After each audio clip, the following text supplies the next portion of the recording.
2026 AFC South preview, offseason recap for Jaguars, Texans, Colts, and Titans.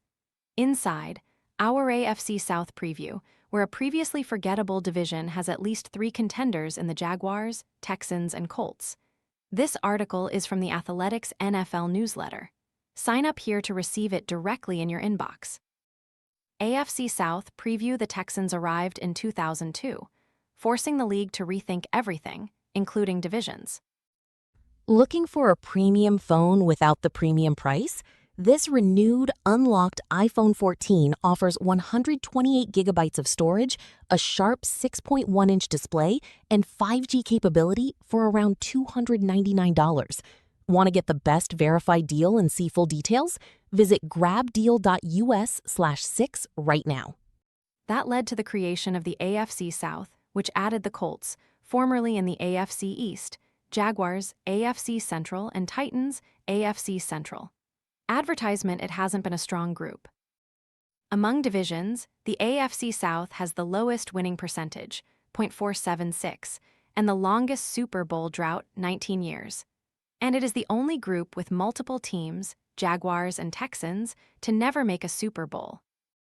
The Jaguars and Texans were among the AFC's top teams last year, while the Colts started 8-2 before a rash of injuries led to a late-season collapse.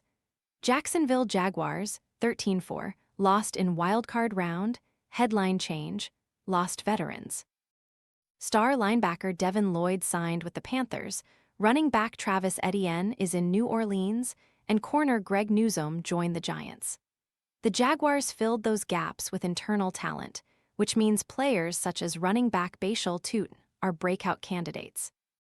As the above chart makes clear, every projected starter was on the roster last season.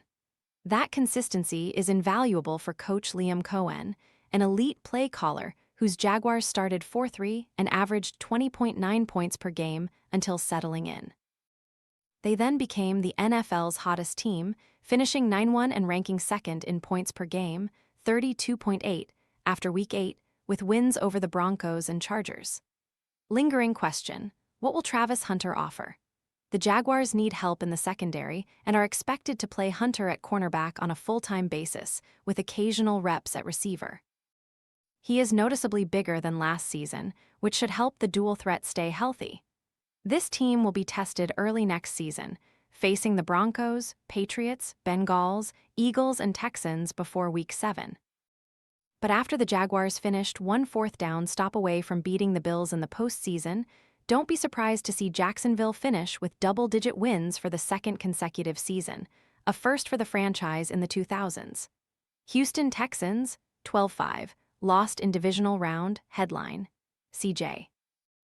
It's easy to blame surroundings for Stroud's continued regression, but backup QB Davis Mills was 3-0 as a starter last season with wins against the Jaguars, Bills, and Titans.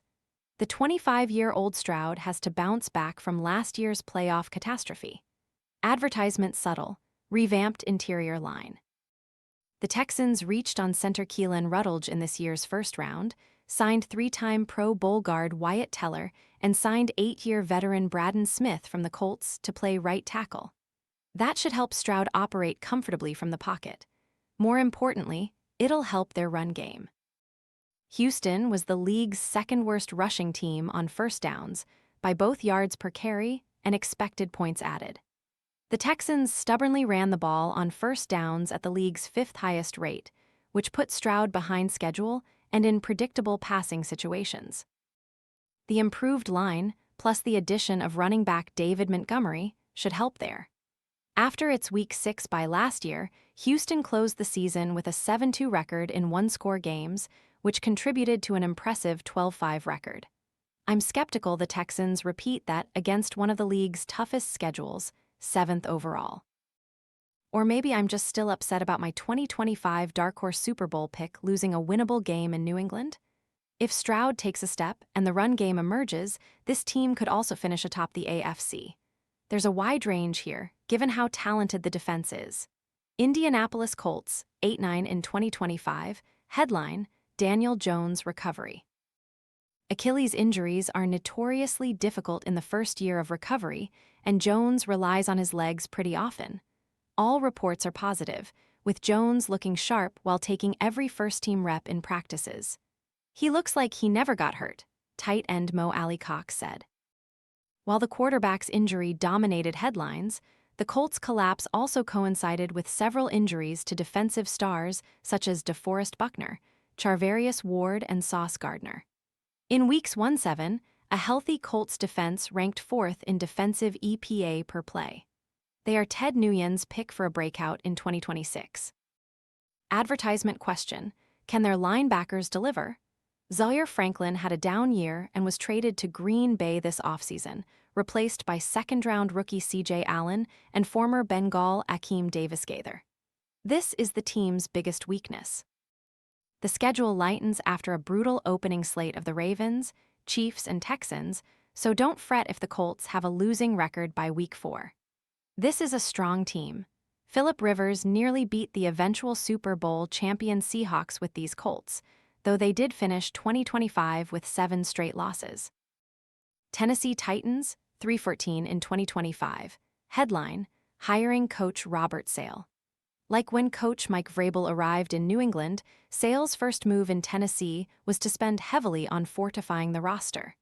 The Titans spent more on free agents than any other NFL team, including 3 of the top 20 players available.